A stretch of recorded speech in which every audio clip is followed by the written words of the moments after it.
Рабочий день Бермет Айылчивой начинается с 8 утра и длится до 8 часов вечера. Она работает упаковщицей на предприятии по производству масок, а до этого сидела дома. Бермет гордится своей работой, поскольку она приносит пользу обществу и у нее стабильный заработок.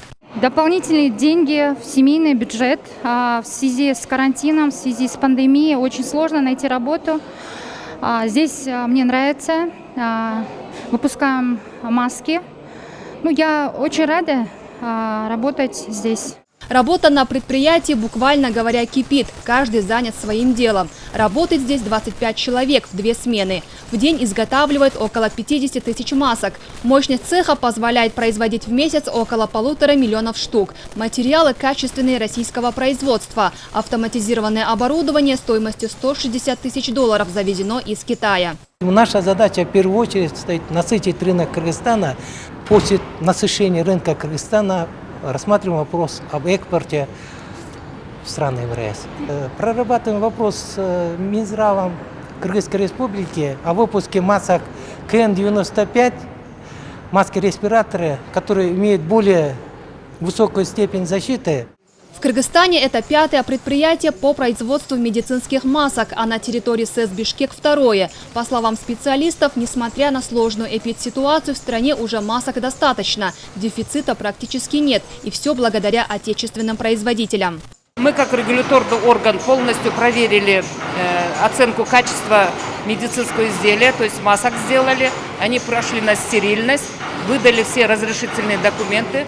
Всем этим нашим отечественным производителям по возможности, как регуляторный орган, и со стороны министерства была оказана помощь в получении всех разрешительных документов.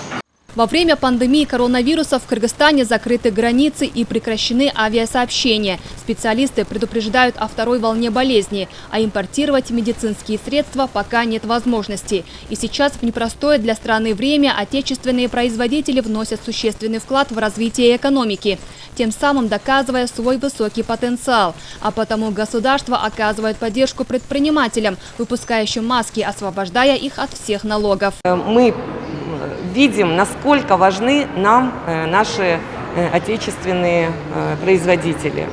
В свою очередь, мы со стороны правительства готовы оказать всевозможную помощь для развития нашего отечественного производства.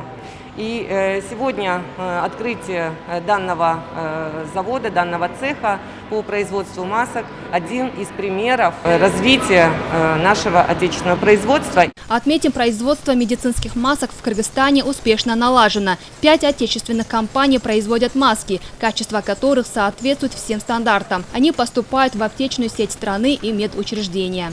Айджана Нурбекова, Уланбек Дыйкамбаев, Алато 24.